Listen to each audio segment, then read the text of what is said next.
నమస్తే అండి. నమస్తే. ఇంతకుముందే ఇంట్రోలో చెప్పినట్టుగా శని అనగానే మనకొక్కటే అనిపిస్తుంది. అమ్మా! వీడికి శని పట్టిందిరా! లేదంటే మనకు శని పట్టిందేమో అని ఒక భయం.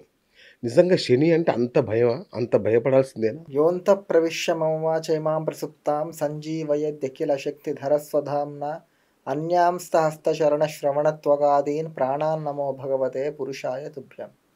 శ్రీ గురుభ్యో నమః. హరి ఓం.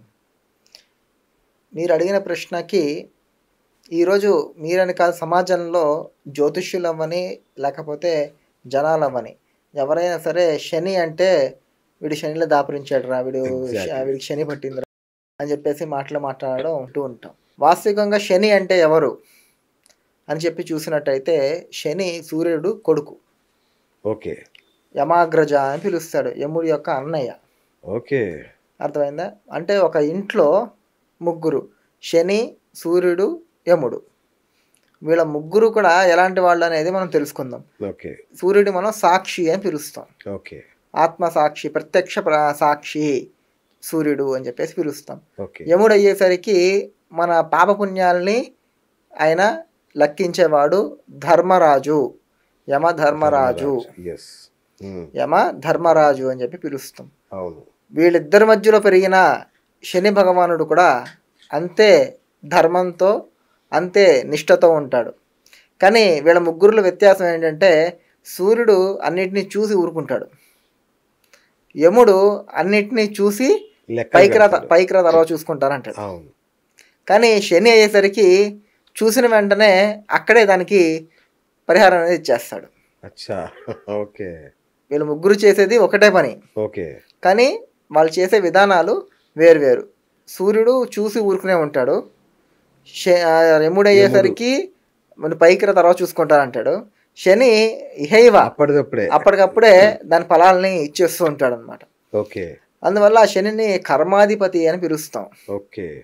మనం ఏ కర్మల్ని అయితే చేసుకున్నామో ఆ కర్మల్ని మనకి తిరిగి ఇచ్చే పని శని భగవానుడిది.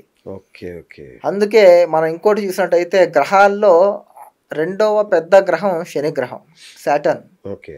ఫస్ట్ ఈజ్ జూపిటర్, దాని తర్వాత సాటర్న్ అని చెప్పేసి మనం చెప్పుకోవడం జరుగుతుంది. అంటే శని చెప్పాలంటే వాస్తవంగా మూడో పెద్ద గ్రహం. మొదటి సూర్యుడు, గురువు, తర్వాత శని మూడవ పెద్ద గ్రహం.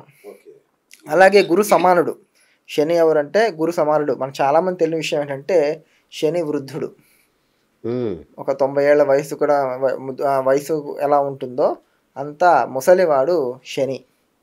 అందువల్ల ఆయనకున్నంత జ్ఞానము వేరే గ్రహాలు కంపేర్ చేస్తే శనికి గురువుతో సమానమైన జ్ఞానం ఉంటుంది అని చెప్పేసి చెప్పడం జరుగుతుంది అనమాట.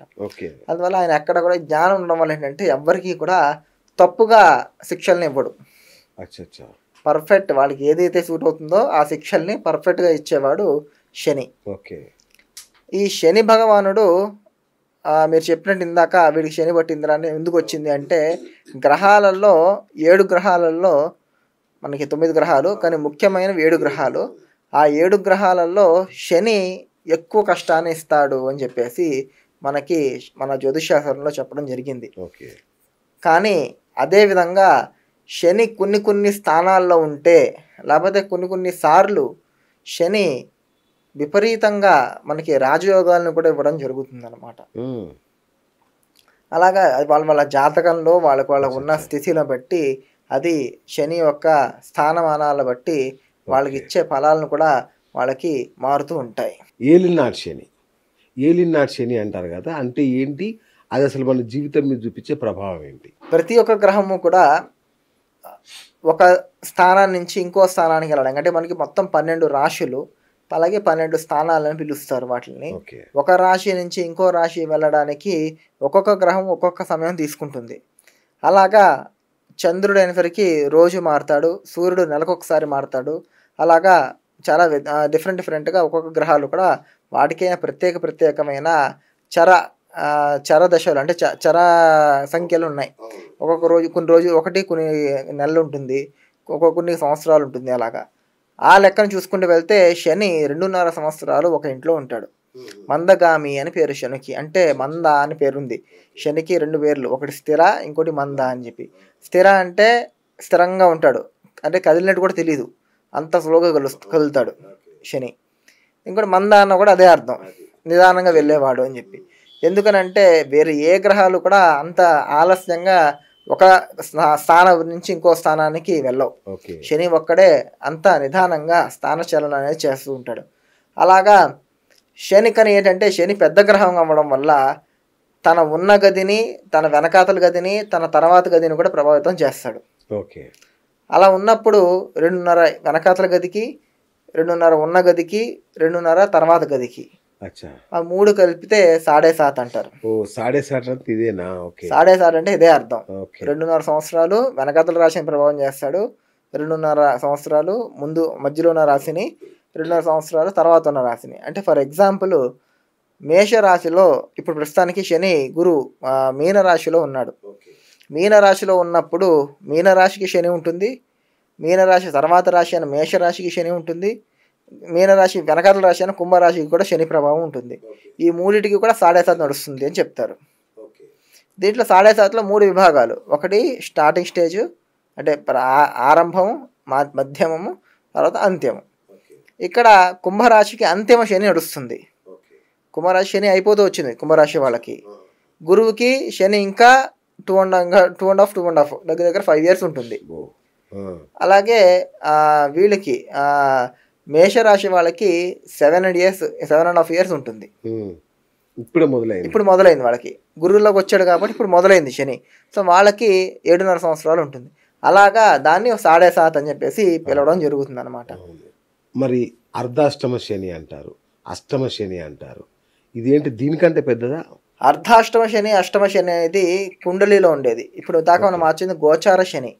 అంటే అన్ని గ్రహాలు కదులుతుంటాయి, వాటితో పాటు ఏ గోచారంలో శని ఉన్నాడు అనేది చూసుకోవడం గోచార శని పిలుస్తాము.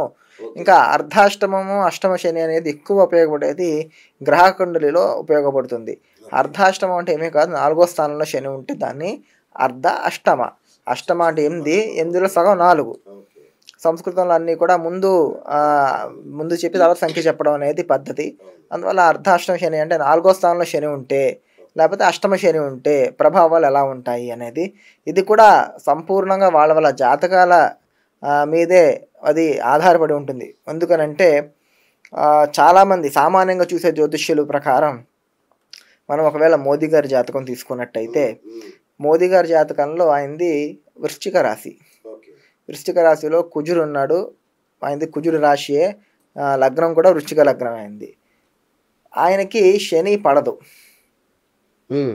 అంటే కుజుడికి శనికి పడదు.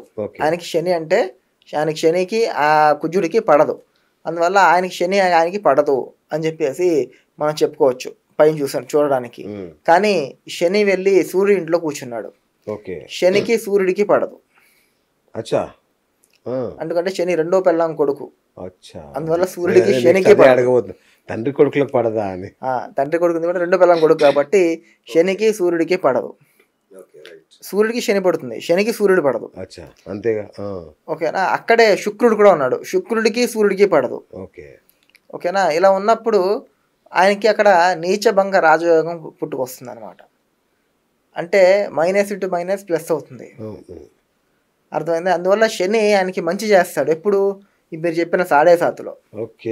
కారణం ఏంటంటే మోదీ గారికి శని అంటే 2014లో ఆయన పిఎం అయ్యారు అనుకుంటా.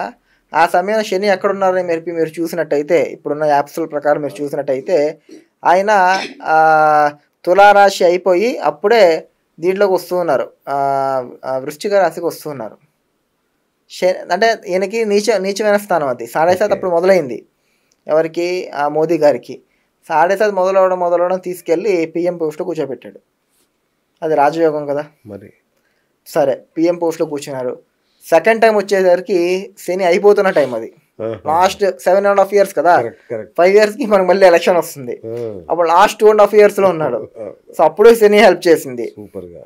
అది అయిపోయిన తర్వాత మళ్ళీ నెక్స్ట్ టైం వచ్చేసరికి శనికి అంటే ఆయన రాశి నుంచి 4వ స్థానంలోకి వెళ్ళాడు. 4వ స్థానం అంటే అర్ధాష్టమం. అర్ధాష్టమం ఉన్నప్పుడు అప్పుడు మళ్ళీ, కానీ అర్ధాష్టమం అంటే సగమే ఇచ్చాడు. అర్ధాష్టమం అంటే సగం కాబట్టి సగం ఫలితాన్ని ఇచ్చాడు, మిగతా సగం వేరే దగ్గర తెచ్చుకొని చెప్పాడు. పూర్తి మెజారిటీ లేదు, రెండిట్లో అయితే బాగా మెజారిటీలో వచ్చిన ఆయన అప్పుడు సగం మెజారిటీతో గెలిచాడు. మేబీ నెక్స్ట్ టైం వచ్చేసరికి ఆయన అష్టంలోకి వెళ్తాడు. ఇంకేముండదు, ఇంకా అష్టంలోకి వెళ్ళినప్పుడు మళ్ళీ వస్తాడు. మళ్ళీ వస్తుందా? ఓకే.